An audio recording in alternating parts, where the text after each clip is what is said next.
उत्तर प्रदेश सहित 5 राज्यों के चुनावी नतीजों से उत्साहित बीजेपी के लिए आने वाले चुनाव में किस कदर परेशानी बढ़ेगी, इसको समझने के लिए चुनाव आयोग के ताजा फैसले को बारीकी से समझना होगा।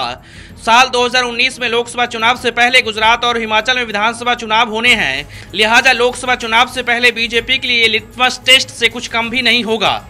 साल के अंत में गुजरात और हिमाचल में होने वाले विधानसभा चुनाव में वीवीपीएटी लगी ईवीएम मशीन का इस्तेमाल किया जाएगा। बाकायदा इसको लेकर चुनाव आयोग तैयारी में जुट गया है। चुनाव आयोग की तरफ से नई मशीनों को खरीदने के लिए ऑर्डर भी दे दिया गया है।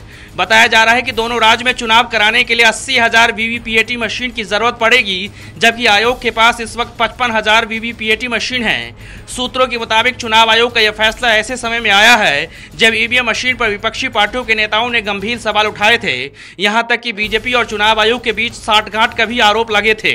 मैं भारतीय जनता पार्टी के राष्ट्रीय नेताओं को, प्रधानमंत्री श्री नरेंद्र मोदी को और बीजेपी के राष्ट्रीय अध्यक्ष श्री अमित शाह को मैं खुली चेतावनी देती हूँ, यदि आप सही मायने में ईमानदार हैं तो आप मुख्य चुनाव आयुक्त को लिख कर दो कि ये जो चुनाव है तो हमको सही वोट पड़ा है। यदि वो सही ईमानदार हैं तो ये वोटिंग मशीन वाला जो है चुनाव, तो इसको रद्द करा के मुख्य चुनाव आयोग को बोले जो पुरानी व्यवस्था थी बैलेट पेपर की, उससे चुनाव कराएं।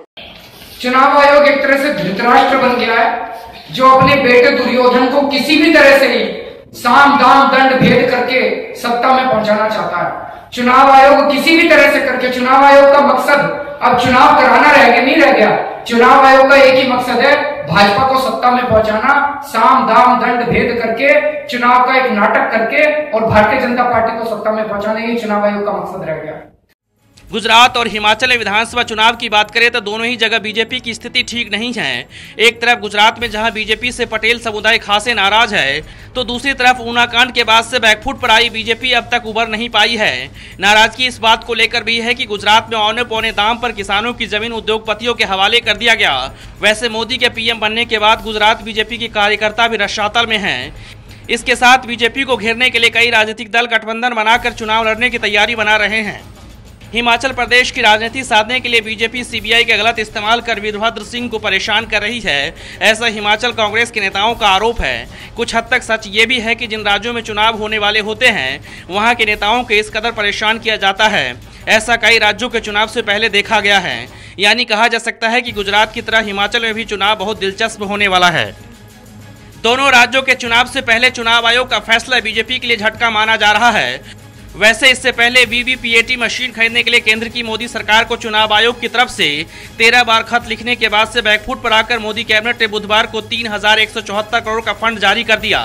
ईवीएम मशीन पर सुप्रीम कोर्ट ने चुनाव आयोग से पूछा था कि कब तक सभी चुनाव में वीवीपीएटी मशीन के साथ चुनाव होंगे। यानी कहा जा सकता है कि ईवीएम पर विपक्षी पार्टियों के सवाल उठाने के बाद से मोदी सरकार को झुकना पड़ा। चुनाव प्रक्रिया पर उठ रहे सवालों के बीच चुनाव आयोग बार बार ये चाह रहा था कि कैसे फिर से ईवीएम मशीन को लेकर फिर से भरोसा कायम किया जाए। ऐसे विपक्षी पार्टियों के नेता मानते हैं कि ये उन लोगों की पहली जीत है। विपक्षी पार्टियों के नेता मांग कर रहे थे कि या तो चुनाव बैलेट पेपर से हो या फिर ईवीएम मशीन के साथ वीवीपीएटी का इस्तेमाल हो। गुजरात और हिमाचल प्रदेश के चुनावी नतीजे से पता चलेगा कि साल 2019 में होने वाले लोकसभा चुनाव की दिशा किस ओर है। Bureau report, national Dastak.